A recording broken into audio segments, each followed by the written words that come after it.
In a year that saw war in the South Atlantic, 1982 was a year of momentous happenings. While it was the story of a hero from an earlier war that saw Britain's top award for fiction go to Australian author Thomas Keneally.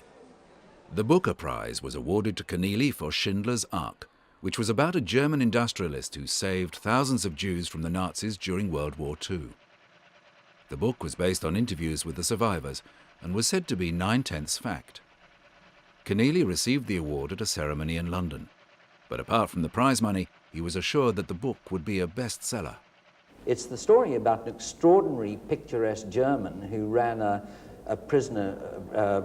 slave labor camp in Poland, a benign slave labor camp. I know it sounds like Hogan's Heroes, but it's the truth. It's extremely well documented. 1982 was a year that saw the deaths of two greats of the silver screen. The fairy tale story of a former Hollywood star, Princess Grace of Monaco, came to an end when the car she was driving crashed off the road in the south of France. And Ingrid Bergman died on her 67th birthday in London, England, following a long battle with breast cancer. Family and friends, including her two daughters, Pia Lindstrom and Isabella Rossellini, attended the memorial service for Bergman that was held at St. Martin-in-the-Fields. Also in 1982, the Soviet President Leonid Brezhnev succumbed to a heart attack at the age of 75. Brezhnev was the political leader of the USSR from 1964 to 1982, serving in that position longer than anyone other than Joseph Stalin. The Brezhnev years are notable for his willingness to appear to attend to affairs on the world arena, whilst actually ignoring obvious reforms needed at home. In the West, hope was held for change under a new leadership. There must exist the possibility that under a new leadership there could be a change of one kind or another. And as far as we're concerned, I'm sure the right thing to do is to work for a more constructive relationship. We want to see a much more positive reaction in the arms control talks, for instance, where the West very much wants to see progress being made. The Russians say they want progress, but nothing has happened so far to indicate that they really mean what they say. So we'll have to wait and see. But our attitude to it, and the message I will take to them, is that we want to see arms control at a much lower level. We want to see détente fulfilled in word, in deed, and not only in word. And we also want to see, of course, a different attitude over human rights. While the world was focusing on events in the Northern Hemisphere, the military government of Argentina invaded the British-held islands of the Falklands.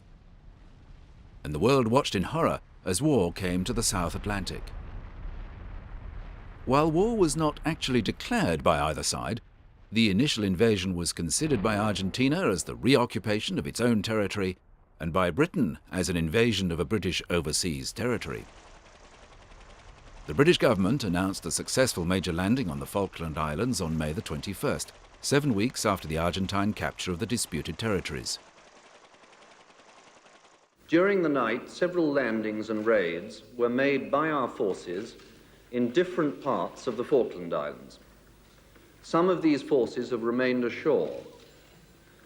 Argentine forces have suffered casualties, and some prisoners have been taken. These operations continue. But it was not until June the 14th that the Argentinians agreed to a formal surrender. In international rivalry of a more peaceful kind, Italian fans celebrated on the streets of Rome after their team's win at the 12th staging of the FIFA World Cup. The final was an anticlimactic, one-sided affair between an inspired Italy who scored 3 goals to the tired West Germans 1.